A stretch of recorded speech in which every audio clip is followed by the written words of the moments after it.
Big bag, Tackle you forever. Bigly. Hey? Bigly. You what? Big. Yeah. I knew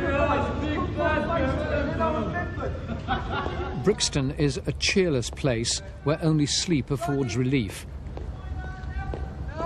Every night, new inmates arrive by the van load, dispatched from the Old Bailey and the criminal courts of the capital.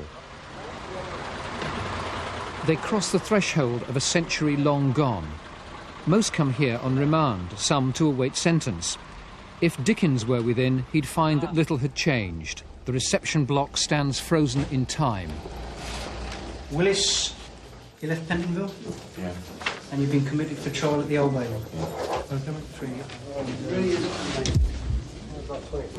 Paul Willis spent the previous night in a police cell, the night before at Pentonville. His family have now lost track of him. This is his first taste of Brixton. What's Brixton's reputation outside? Well, nobody wants to come here, that's for sure. It's got a bad reputation. It's a bewildering place, but better than it was a year ago when 1,000 prisoners packed its wings, many 2 or 3 to a cell. Now the numbers are down to 750. Paul is bound for F Wing, the medical block, and that's the grimmest of all. Paul isn't sick. He's come here because the top 2 landings are now reserved for healthy prisoners. Come this way, fella. 12 months ago, all 4 landings were crammed with 250 inmates, most of them mentally ill. F Wing was bedlam. F Wing was hell. Here, most of the 15 inmates took their lives. The cell doors are now painted in soothing pastel. The 2 landings below still house the mentally disturbed, their number now reduced to 100. Do you want to get your water and what do you want to get sorted out, fella? What's the cell like? A single cell, I suppose that's some consolation. I don't know who you're going to be locked up with there, really. And there's some medical wing as well. There's all the head cases, everything, isn't there? There's a medical wing as well, isn't it? We've got all nuts in here, I think, and that. But those people who are mentally disturbed They are are downstairs, yeah. not up here. That's right. But it's the same wing. Does that concern you? Yeah, slightly. Names, like paint, are designed to wipe out memories. F-Wing, the medical block, is now referred to as the Healthcare Annex. The prisoners still call it Fraggle Rock, named after the Muppets Madhouse. If you carry on down this end, John, I'm going to do the watch at the other end for you. OK. All right. There hasn't been a death on F-Wing for nearly a year. Potential suicides are checked every 15 minutes. There are 50 prisoners on this landing, 20 deemed at risk. Only 3 officers are on duty. Most of the staff seem caring and kind. I'll see what I can do for you. Who do you want to be in with? Someone on Saturday. Do you know anybody? No, not really. All right, I'll leave you out. I'm going to wander around, see if there's anybody we can get on with. All right. The most suicidal are kept under permanent observation in the prison hospital. The danger is real. The last 3 years I've been on duty when 2 people have been found hanging, and I've been on the scene straight away. On this wing? On this wing, yeah. What did you find? On both occasions, the guy was hanging from the cell bars, both times using bedding.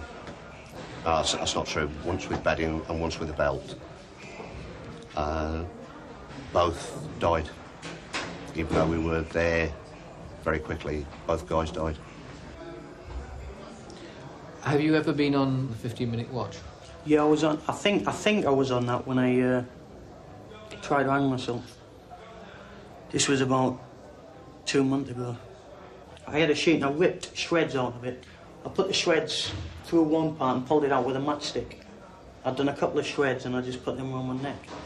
Yeah. I mean, that was the only thing. I mean, I wouldn't have done it. But if I didn't get the medication, I think I would have done it. And could you have done it, given the sheets and given the nature of that window? Oh, yeah, it could have been done, yeah. But those windows are supposed to be suicide-proof. They're supposed to be, but they're not. They're not. I mean, if someone's going to commit suicide, all you have to do is turn this bed upside down, and you've got the perfect way to hang yourself, you know?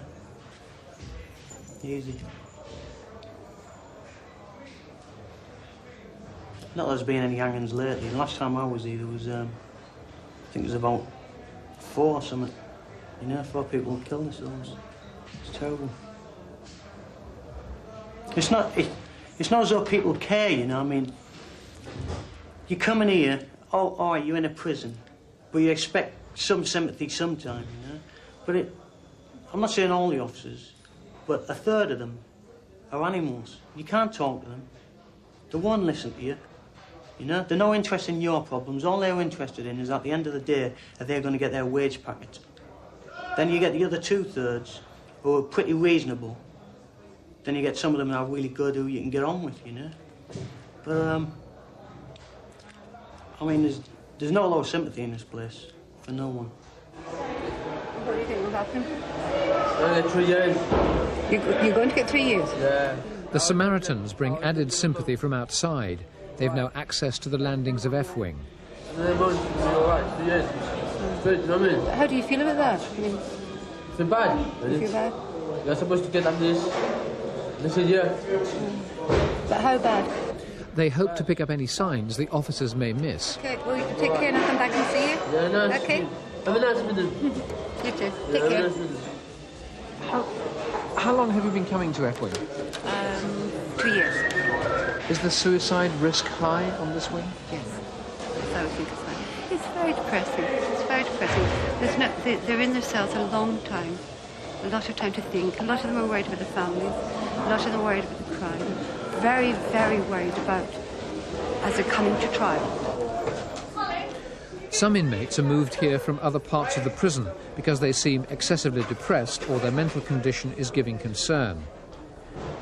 Others, remanded by the courts for psychiatric reports, are sent straight to F Wing. The routine is much the same, but here they can be kept under observation. When I got moved over here, I was moved into a cell, 2 cells down there, and it absolutely stinks of urine. It's filthy. It was absolutely filthy. I wasn't given an opportunity to clean the cell out last night. I complained about it this morning. I asked if I could clean it out. I noticed that this cell was free. I asked the officer if I could move into this cell, and lucky enough, he said yes. Did you spend last night in the urine-stained cell? Yes, yes. And it absolutely reeks. I'd done everything I possibly could to get it out. Plus, I had a fella next door to me. He talks to himself all night long. It's hardly conducive to getting a good night's sleep. There's the people downstairs in the strip cells shouting out to each other all night long. Radios out the hatch and all that. How would you describe F Wing? Frightening.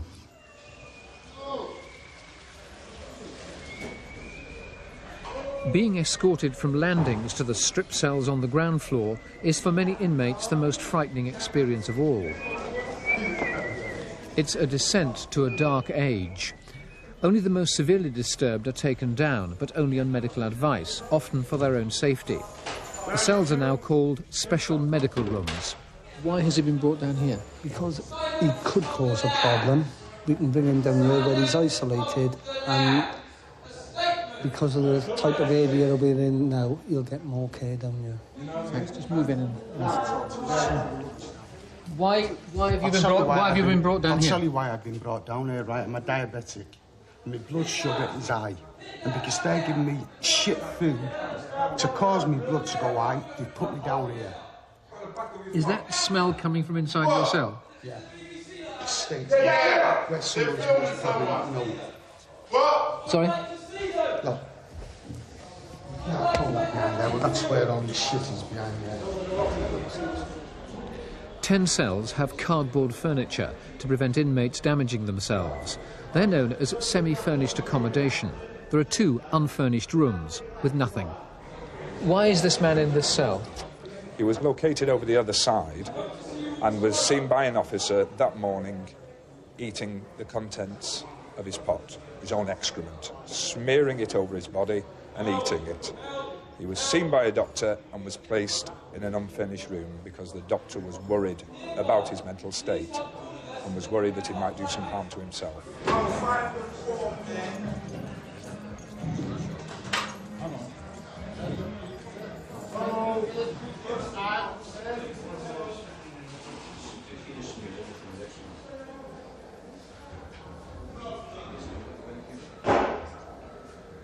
You call this the special medical unit.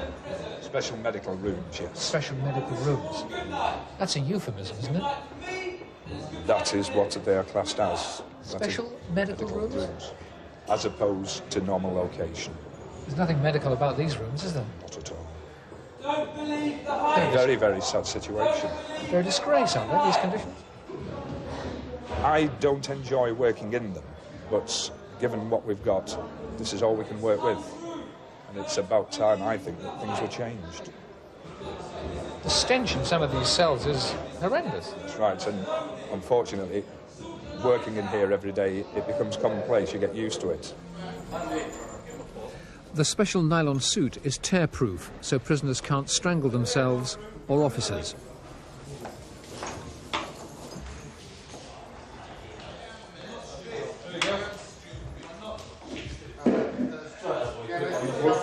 Yes, I'll get you a cup of water in a minute.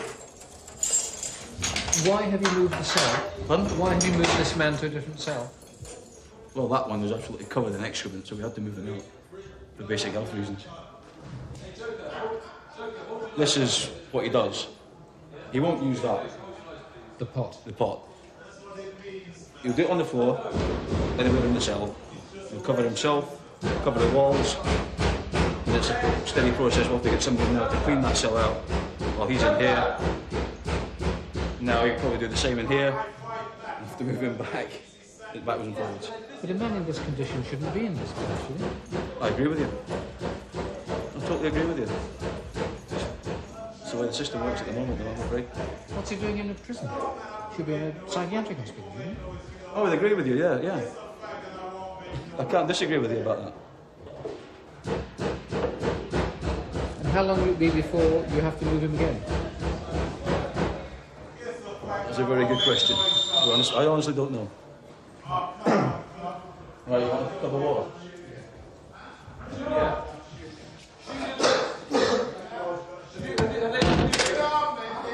How would you describe these special medical rooms? I consider them pigsties, basically. Not fit, really, for these people with these illnesses to live in. But they do. Fortunately, yes, but there's no other place for the courts to send them. Trusted prisoners do the dirty work. 3 cells I've cleaned out a day, and all of them most of the time are like that anyway. The pots are full, or they've been tipped over on the floor, and you've got to mop them up. But they're always dirty, always, because the people who are in them, they always leave them dirty. If we can't clean it up properly, we use a power hose, clean it all up, run it down the drain. Come in this morning, and I see one person with a little leg hanging out of his mouth. And I've gone up there to look at him, saying, "What the hell is in your mouth?" And he spits a cockroach out at me. After he's chewed it to bits. A cockroach? A cockroach. In his mouth? In his mouth. But that's the first cockroach I've seen in here, and hopefully it's the last one I see, especially being chewed by someone. But what's the prisoner's condition? He was down here, or is down here? He's still here, yeah, you know.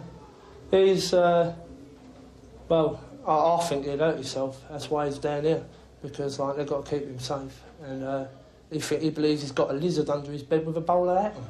He's got a chicken in his cell with a gun holster on him. And that's what he believes. And he sees it like I'm looking at you. Get the plates. Get us a roll, mate. I'll get you a roll later. You promise? Yeah, I promise you. Oh, yeah. Give me all your plates and cups. Am I and going to bowls. meet Shinehead and them men? Yeah, you can meet everyone. Get your plates. Are we in America? Yeah, you're in America. Come on. Yeah, man, are we really in America? Can I have your plate and cup and bowl in? Oh, thank you very much. Oh, it's You got a cup? sacrifice, man. You got a cup? Yeah. Give me the cup and all. No, man. Why not? I can't.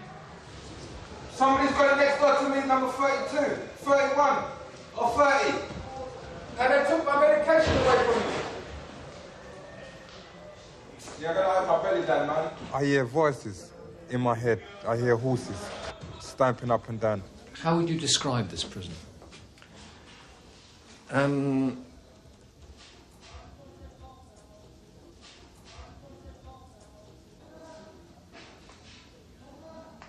Awful.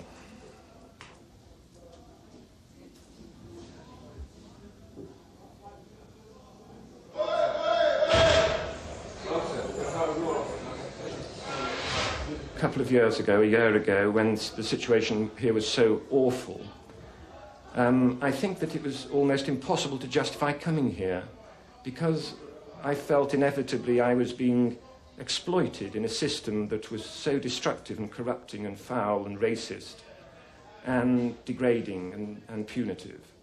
And I felt that my presence here, in however small a way, allowed that system to continue.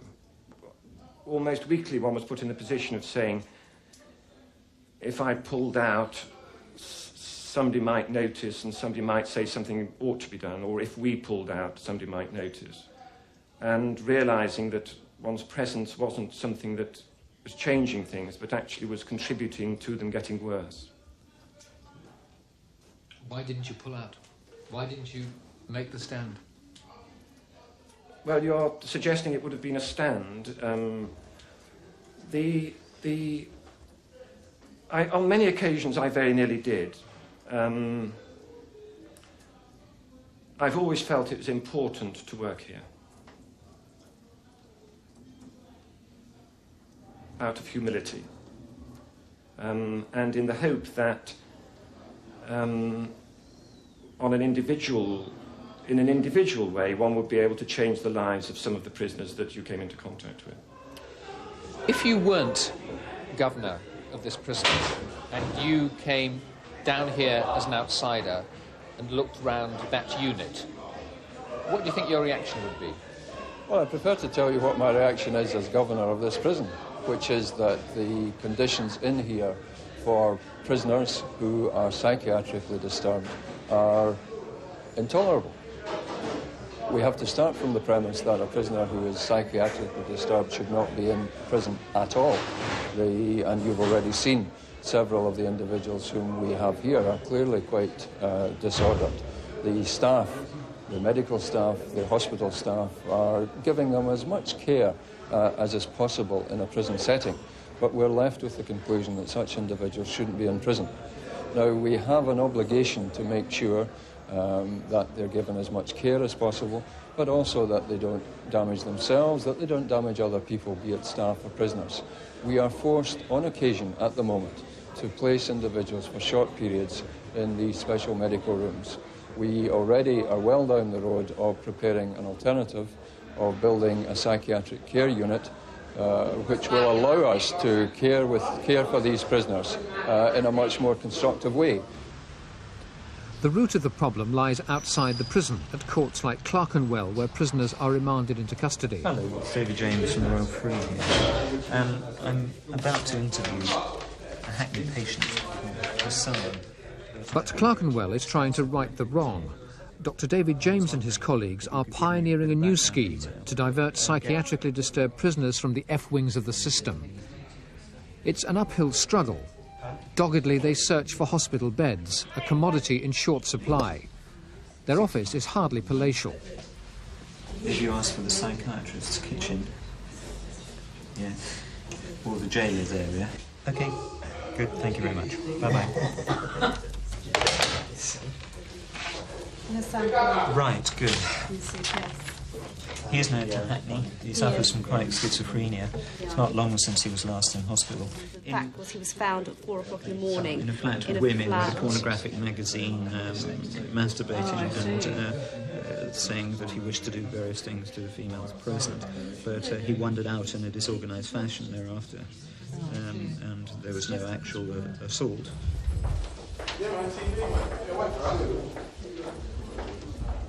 Very helpful if we could actually just have a quick word with you. We need to ask you a few questions to find out if there's anything we can do to help you. Do you understand where you are? Get mine! Do you understand why you're here, Mrs.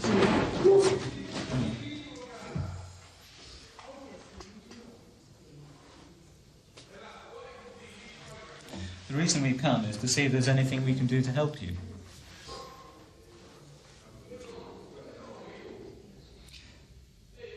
I know you've been in hospital before, and this... You are something going to Dödligt jag och med kramkar i stånd! Han känner jag väl! I'll call the jailer and we'll allow you out. Okay? Now, if one of those men could press the button by the door, a man will come and take you back to your cell. He is evidently disturbed, too disturbed to allow us to interview him. We've rung up the hospital in question. They've agreed to have him back and to provide a bed today so he can be taken straight there from the court. Would this particular person have gone to Brixton? Yes, it might have been another remand prison, but would probably have been Brixton.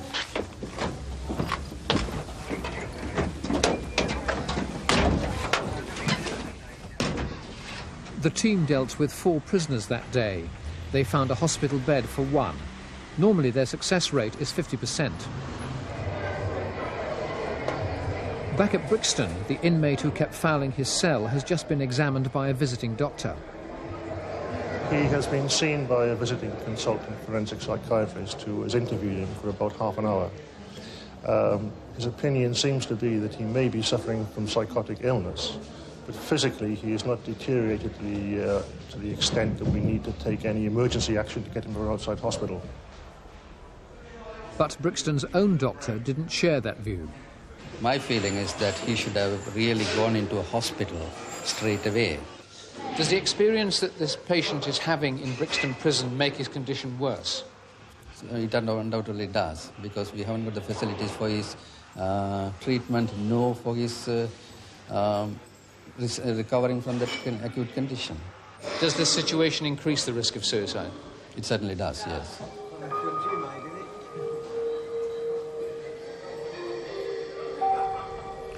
Conditions on F-Wing have improved. The change can be measured in 9.5 weeks. Prisoners are out of their cells for longer, and there's the occasional video. But it's boredom for most of the time. You're just sitting in your cell all day rotting.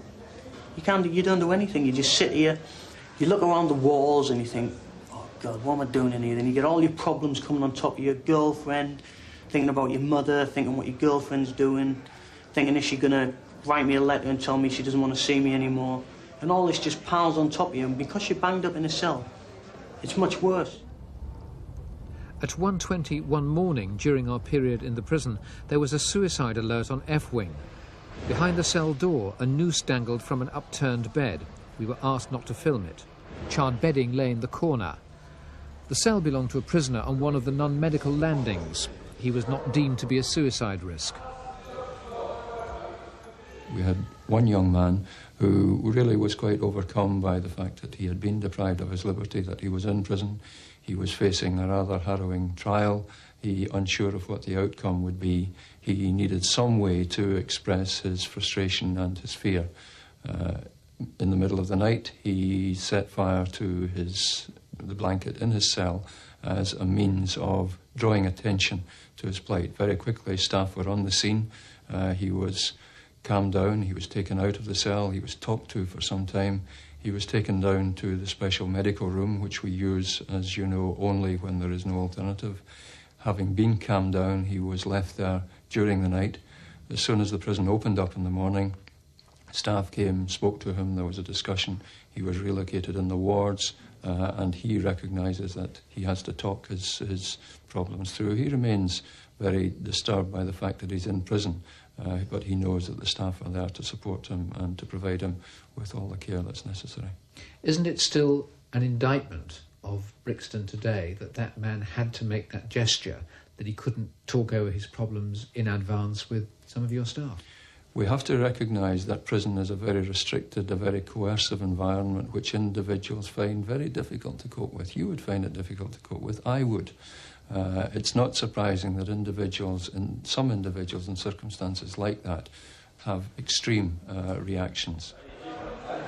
F-Wing may now seem a brighter place, but it will take more than paint to erase a legacy for which prison managers and governments of both parties are to blame. Things have improved in that the physical environment is altering. I've seen, for example, today, painters on F2 for the first time in the 15 years I've been here. There is clean clothing available. When I walked into this area a few minutes ago, I noticed there were piles of special nylon clothing for people who inhabit these cells. That again is the first time I've ever seen such clothing available. What do you normally see? Well, in the past, the prisoners in these cells have been given the soiled clothing of the previous occupant. There are other changes. I think staffing levels are better. I think there's less fear. I think people are starting to work with the prisoners. The Samaritans come in. There's much more contact with the outside world. And the whole place is being opened up. Too late, too late. Too many died before it happened. Why did 15 people have to commit suicide at Brixton Prison before things began to change? I don't think that that's a fair description of events. One might ask, why were people who were so disturbed as that sent to Brixton in the first place? The changes were already in place 2-3 years ago. They are now reaching fruition. We always will seek to improve the situation at Brixton. We will seek to develop the regime, but equally we will look for other parts of the criminal justice system to assist us by not sending disturbed individuals to Brixton Prison. Aren't you trying to achieve the impossible? I think that's in many cases the job of the prison governor, and indeed the job of anyone who has to work in a prison. We have to be eternal optimists working in impossible circumstances. Ronnie! No, Ronnie! Let's go down in the morning!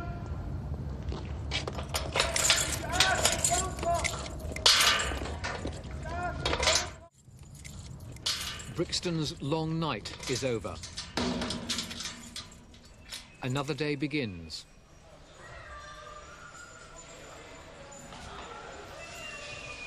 Deep in the prison's barred canyons, the dawn patrol greets the morning. They're trusted prisoners, but few volunteer for this job.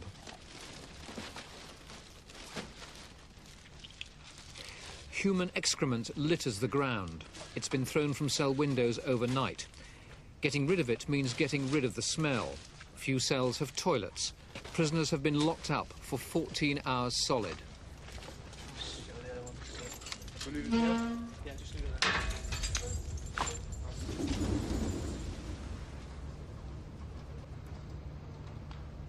For most cells, a toilet means a bucket in the corner. These cells were locked at 6:30 the night before. The new day offers only more of the same.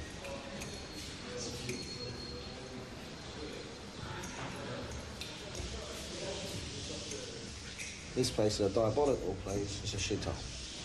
This is the only prison that you're totally locked up all the time. All the time. There is no other prison that you're just never out. As far as I'm concerned, they should just thank their lucky stars that they've got a cool set of prisoners. The cells are opened at 8 to slop out. This stinking ritual will end by 1994, when all cells will have toilets. The stench in the slop-out area has to be breathed to be believed.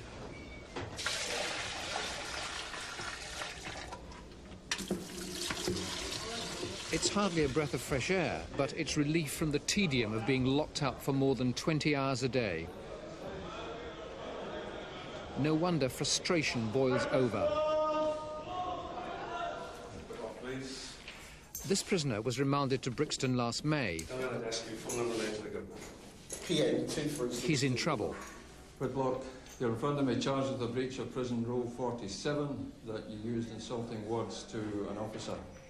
He's been up before the governor before. Read the charge out to you. Do you plead guilty or not guilty? Guilty. Sit down. Officer McClellan will read out his evidence, then I'll ask you what you have to say. McClellan. Sir, at the time, place and date stated, PN 2362 Whitlock, on leaving the adjudication room, said to me, "You are a McClellan and you are just a sir."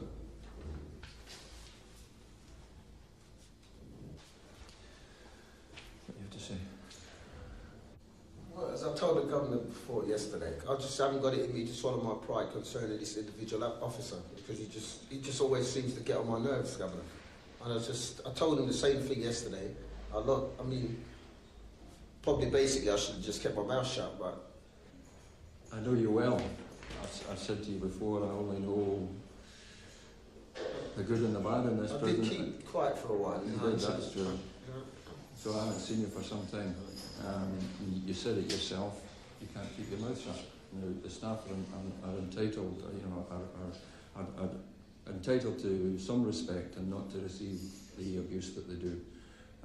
I accept that you were worked up after the adjudication yesterday. What you said to Mr. McClellan is totally unacceptable. I'll give you the benefit of the doubt since you were worked up yesterday and in hot blood. I'll let you off with a caution. I'll say to you again, if you're in front of me again, I'll take account of the fact that you got off this time with a caution. You understand? Caution. The prisoner was returned to the segregation unit, the punishment block. You don't make your life here any easier by treating prison officers like that, do you? But you don't treat them all like that, do you? I mean, you give a dog a bone. If they give me a bone, I'll give a bone. And I mean, if you start treating me as if you think because I'm here, I'm any less a person than you are, I'm not, because I'm locked up anyway, so I've become hardened. Do you understand? So what they're going to do to me is not really going to... Do you understand? I'm willing to take the stick, just for the sake of my pride. There's a fine balance to be hit between insisting that good order is maintained, but recognising that someone like him, who's a fairly volatile young man, has difficulty in coping with the tightly structured regime of Brixton Prison. And those are things that you have to bear in mind when you make these instant decisions. And continually grinding him into the dust, into the ground, as it were, can be counterproductive to a certain extent. He now owes me one. He also owes the officer one, and perhaps the next time he will keep his mouth shut, as he said he didn't manage to do yesterday. Do you think he will? He won't do it all the time, but from time to time he will, and continually, like water dripping on a stone, if we treat him in a decent way, he will begin to respond more positively. And it's not simply the staff in Brixton Prison. That's probably the way he handles his life outside. He won't think the governor's a softie. He knows me of old.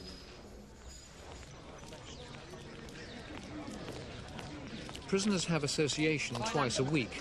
Not enough, criticised Judge Tumim. They're also unlocked for an hour a day to stretch their legs, but little stretches the mind. Education facilities, he said, were very limited. Most inmates are on remand, but some are sentenced, waiting transfer to prisons like Gartree. What's your sentence? I'm doing life. For what? Murder. Can you do it? It's not whether can I do it, I've got to do it, because I'm here. How will you do it? I'll do it to the best of my ability, and that's just getting on with it and doing whatever I can to help myself. It's got to be done. I can't cry about it. I've done all my crying. I just take each day at a time, and I'll just keep my head down and I'll just get on with it. You've done your crying? I've done my crying. There's days when I do still cry. Of course I cry. He's vegetated.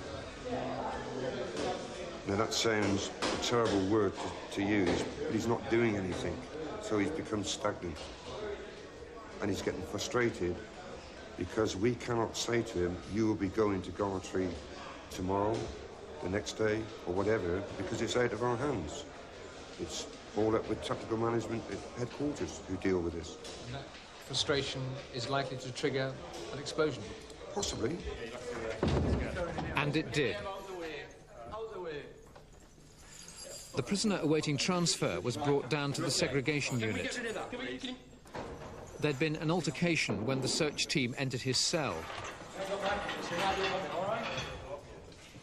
Keep your legs back. Keep your legs back. Then you head to the wall that way. Get the use of force, please. Yeah, the team that got around to fill it up. You're going to have to recheck the ones that we've got ourselves ready.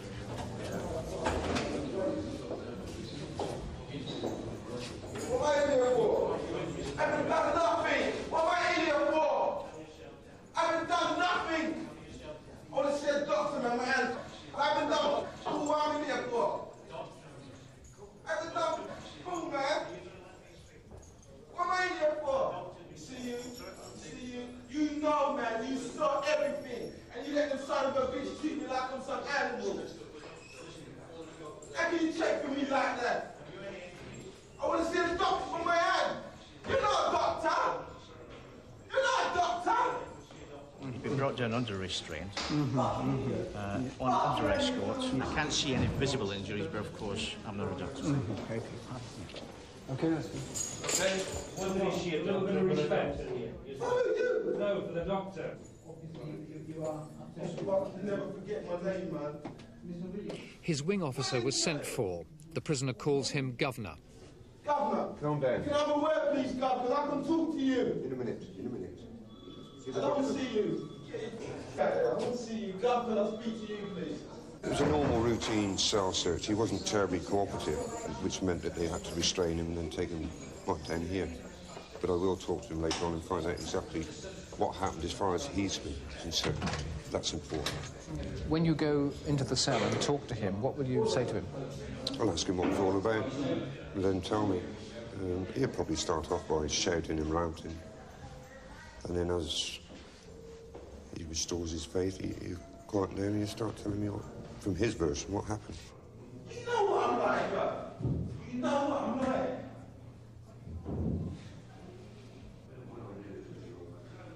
That's what he says to me, you know what he says to me? He says to me, I don't care which way, I don't care which way I get you out of yourself. In fact, I'll quite like rough you up if it comes to it. You know what I'm like, though. Just the thing that hurts me, I don't. Nothing.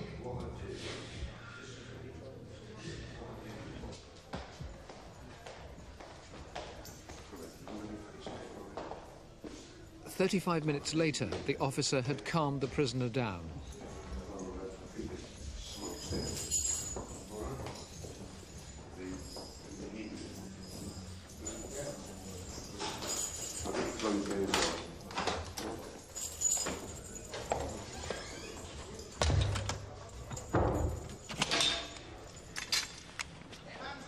Maximum effort on the exercise, boys. Catch your breath on the jog. Prisoners explode because there's little opportunity to work off their frustrations. The judge described facilities as impoverished.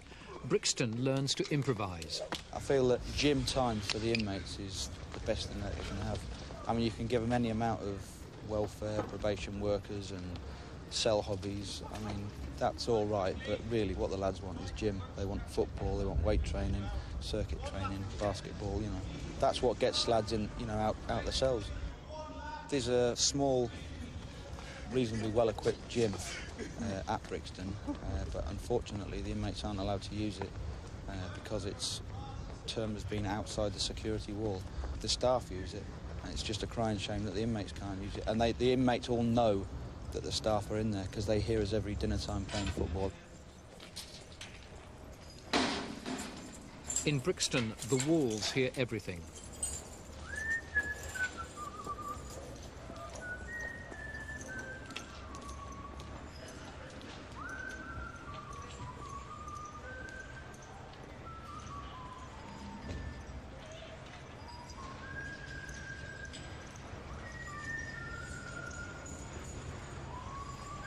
Brixton houses both the strong and the sad.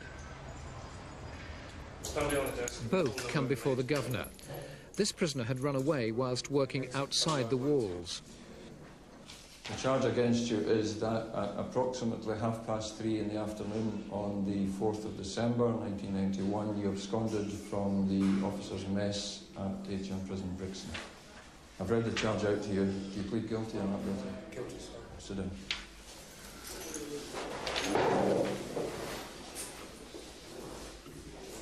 I was carrying out my normal duties in the officers' mess.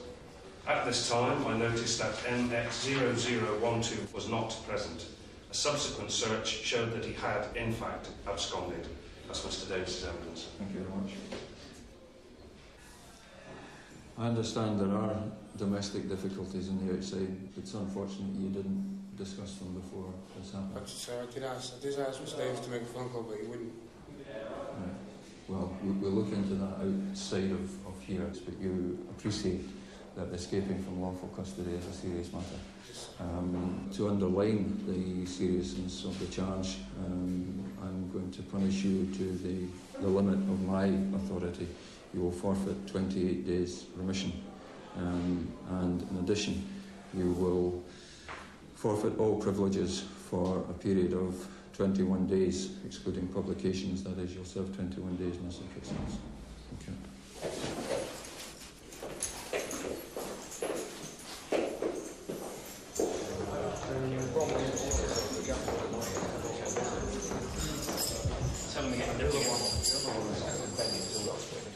But he's very emotional, he's got problems at home, so I think perhaps it would be better if he could be over the hospital.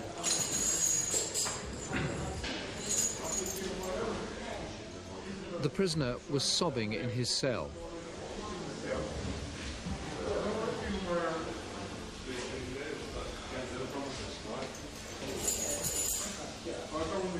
We were alerted the fact that he was crying and called the doctor to check on him. The doctors talked to him and said, yes, I think we ought to have him over on Ward 1. Right, he'll go over the hospital, Alan. When an inmate starts to cry, because they tend to be as hard-nosed as most people, and they tend to see crying as a weakness. So when it is publicly displayed to us that he's crying, then obviously he's got a problem which needs sorting.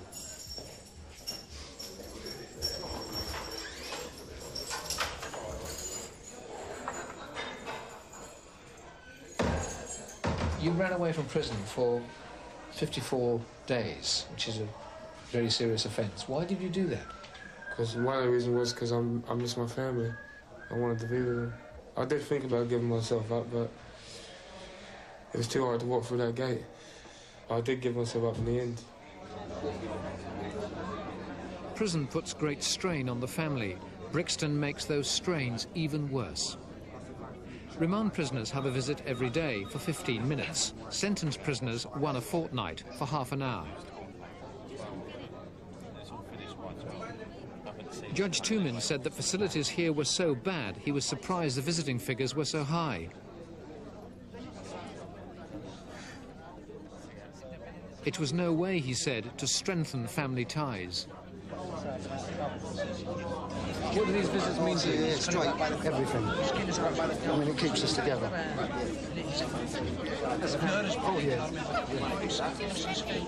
I mean, my boys look forward to it so much when they come up there, you know, it's kiss and cuddles and I mean, the way he is today, he's not usually like this. He don't leave me alone, arms around my neck all the way through the visit.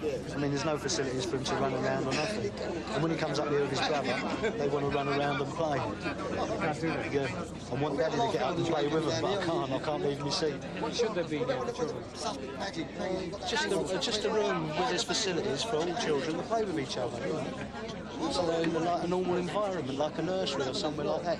That way, the husbands and wives can have their chat or whatever. And at the end of the visit, possibly have 5 or 10 minutes with the children, have a kiss with the children, and cuddle with them. I mean, the reason they're brought up really is to see their father anyway. It's only fried chicken. It means a lot. I mean, for them to be able to come up here and see their dad, and you don't get very long, you only get about 15-20 minutes.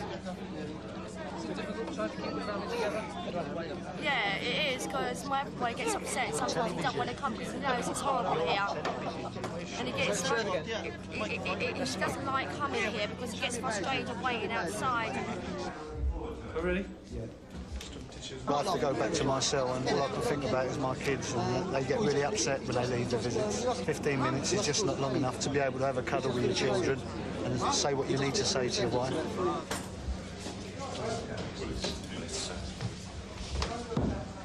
Close your mouth. Visits are the most vulnerable area of prison security. That's why inmates and visitors are so thoroughly searched. Drugs are the main target. How do drugs come in? Various methods. Orally is the main method. It's coming in the female visitor's mouth. They'll kiss, it's passed across, and if it's wrapped up well, he'll probably swallow it. Or if there's a danger of him being caught, he'll certainly swallow it. We try to catch as much as we can by calling the visitors aside and searching them. How much gets through? I couldn't even guess. A good quantity. As I said, we only touched the tip of the iceberg, the very tip. Because we understand there's quite a bit inside. Oh, yes. Doesn't surprise you? Not at all. Not at all. I should imagine it's probably easier to get it inside than it is on the out. This is the worst slum. This is the pits, this prison. This is the pits. This is the worst place. I mean, the way they even treat your visitors when you're on a visit, right, it's unbelievable. They might as well just cancel visits the way they go about it. Do you know what I mean? They don't want you passing drugs? Or anything else? No, not just that. I mean, passing drugs. I mean, you don't have to go on visits to pass drugs. I mean, if they're going to say that, they know. I mean, we know that there's a million ways to skin a cat. You understand? You can do all that without being on a visit. Prisoners have told us that what they resent in the visiting area is having mouths of their wives, girlfriends, mothers, relatives searched for drugs. They find that degrading, they find it intrusive, an acute invasion of privacy. I can understand their feelings, but there again, we've got a job to do. We know how it's coming in. We've got to try and stop it. If we just stand back and let them walk in and out, this place will be absolutely flooded.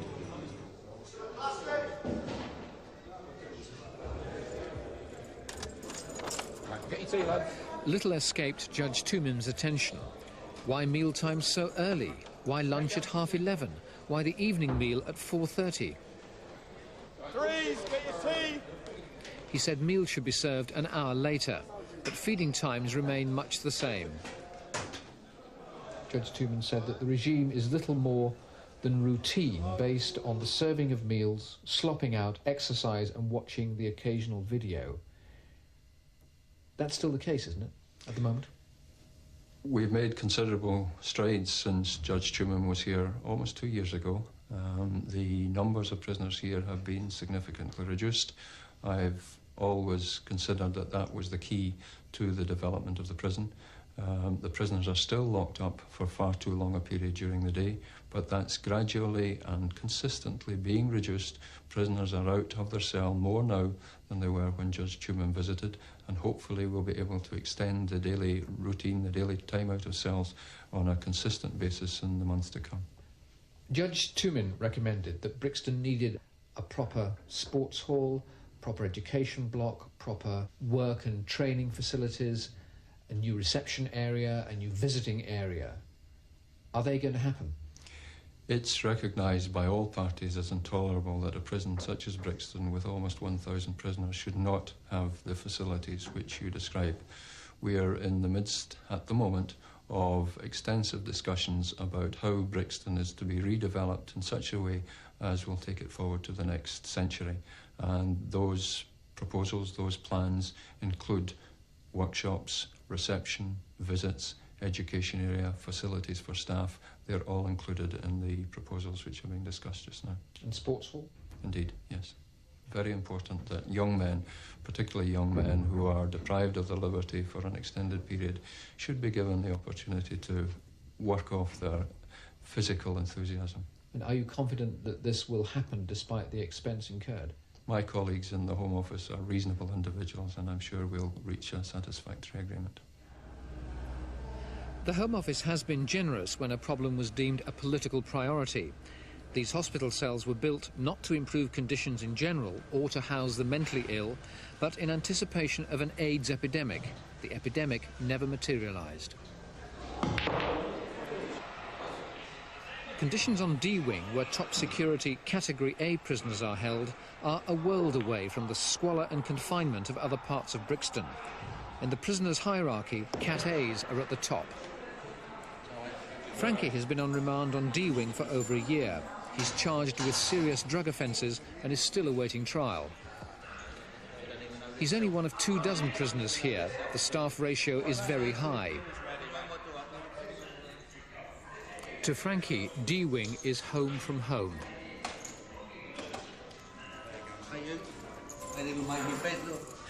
At the moment, the wing's perfect. We've got good officers here. Sometimes they slip an officer into us who's just come out of school. He don't know the drill up here, and he'll follow you to the door and shut your door right away, which gives you the ump.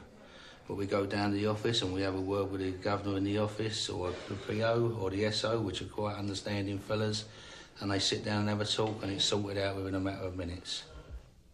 Personally, I feel Cat A's, they don't show officers any respect as such, because if a Cat A wants something, he'll bypass the officer and come straight to the SO or the governor or the PO, whoever's in charge. They think that they are a little bit special as such and want to be treated as a little bit special. That's a waste, and when they keep chucking it away for no reason. We've got officers on this wing now, they're good as gold, they're good officers. They understand. They understand that we've got to be here, they understand that we've got to live with them, they've got to live with us. Well, they've got to come to work in here, we've got to live here.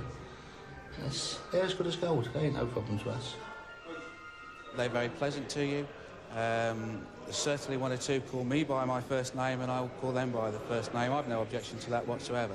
The more relaxed it is, the more calm it is, and hopefully less likely to cause any problems. But you must always be aware that there is a danger. They say you're the godfather on the wing, is that right? Who says that? People. I don't know. See, I'm not a godfather. They call me Dad. They all come to me with their problems. Different relation. Yeah, they all come to me with their problems. You know, if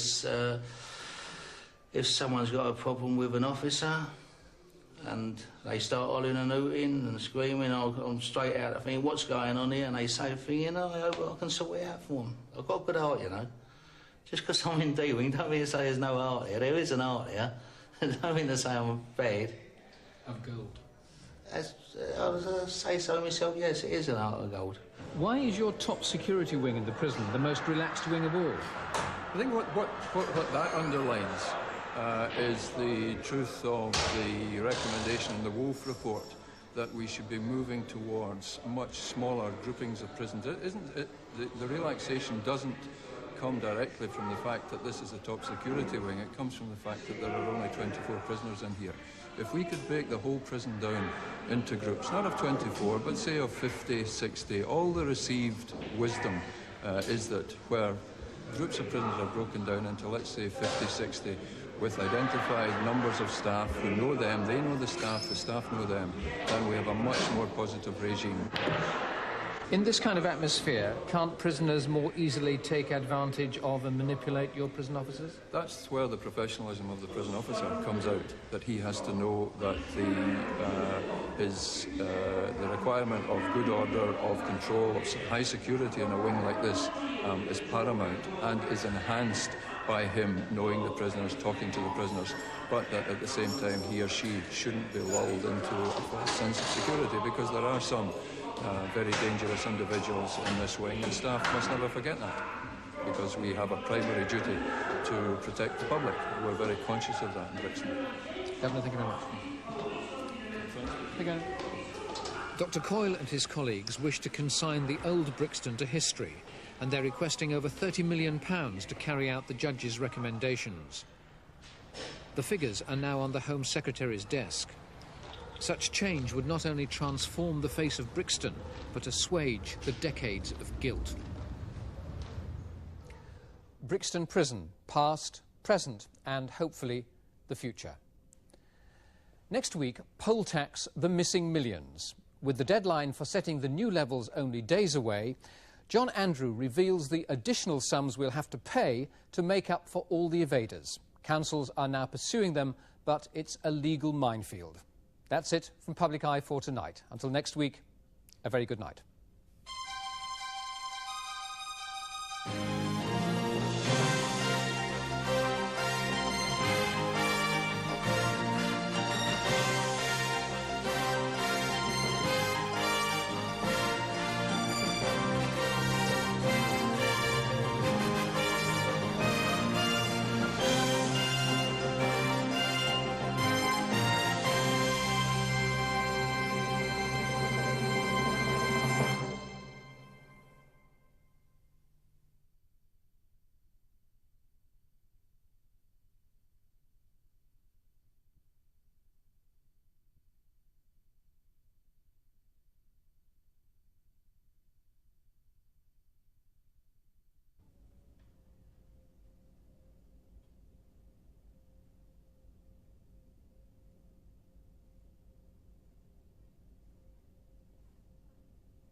In this kind of atmosphere, can't prisoners more easily take advantage of and manipulate your prison officers? That's where the professionalism of the prison officer comes out, that he has to know that the requirement of good order, of control, of high security in a wing like this is paramount and is enhanced by him knowing the prisoners, talking to the prisoners, but that at the same time he or she shouldn't be lulled into a false sense of security, because there are some very dangerous individuals in this wing, and staff must never forget that, because we have a primary duty to protect the public. We're very conscious of that in Brixton. Governor, thank you very much. Thank you. Dr. Coyle and his colleagues wish to consign the old Brixton to history, and they're requesting over £30 million to carry out the judge's recommendations. The figures are now on the Home Secretary's desk. Such change would not only transform the face of Brixton, but assuage the decades of guilt. Brixton Prison, past, present, and hopefully the future. Next week, poll tax the missing millions. With the deadline for setting the new levels only days away, John Andrew reveals the additional sums we'll have to pay to make up for all the evaders. Councils are now pursuing them, but it's a legal minefield. That's it from Public Eye for tonight. Until next week, a very good night.